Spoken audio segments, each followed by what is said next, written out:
Kedves nézőink, a híreink következnek.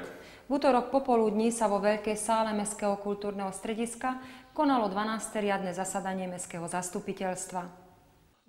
Po tradičných bodoch programu a správach o činnosti hlavného kontrolóra, primátora mesta, Mestského úradu, Mestskej polície a kontrole plnenia uznesení nasledovali interpelácie poslancov, v ktorých sa zamerali hlavne na odchody autobusov, odvoz odpadu z častí mesta a na úpravu zelene pred blokmi na sídlisku.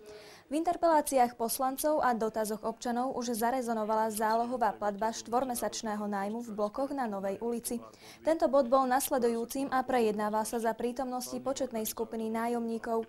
Po zdĺhavej diskusii a vysvetľovaní nakoniec poslanci odsúhlasili návrh bytovej komisie, že v prípade, ak chce mať nájomník zmluvu uzavretú na 3 roky, je jeho povinnosťou zložiť dopredu zálohu vo výške 4 mesačných nájmov. V prípade, ak nájomník zálohu 4-mesačného nájomného nezloží, bude s ním uzavretá nájomná zmluva na rok.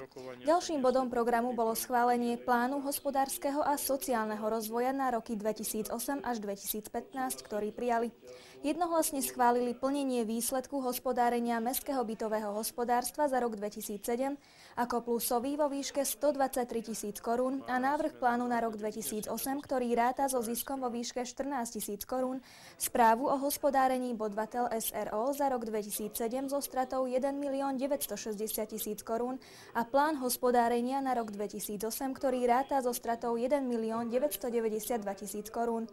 Prijali aj správu o hospodárení Mestského kultúrneho strediska za rok 2007 a plán na rok 2008, obe s nulovým hospodárskym výsledkom. Schválili správu o inventarizácii majetku a záverečný účet mesta ako prebytkový vo výške približne 17 miliónov korún.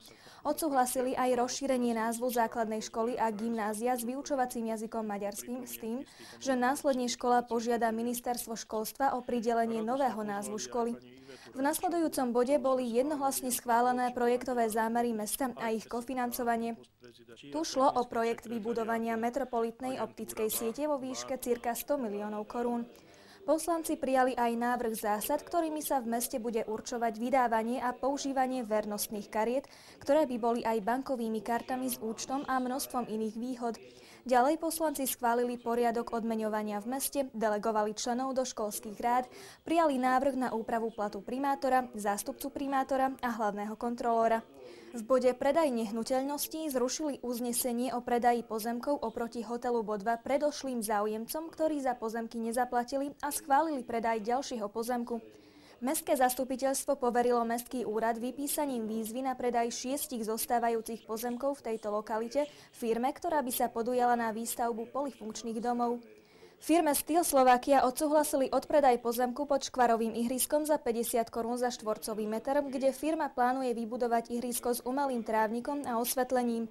Ďalej schválili odpredaj bytov po neplatičoch pre mladé rodiny z Moldavy. Odsúhlasili aj zmenu v komisii cestovného ruchu a schválili aj žiadosti o dotácie pre súbory v celkovej výške 120 000 korún. V diskusii padol návrh na vypracovanie metodiky predaja bytov po neplatičoch v našom meste a primátor mesta vyzval poslancov, spolky, inštitúcie a združenia, aby do 6. júna podali svoje návrhy na ocenenia mestom. Prečítaním návrhu na uznesenie sa zastupiteľstvo, ktorého sa zúčastnilo 11 poslancov, krátko po 22. hodine skončilo.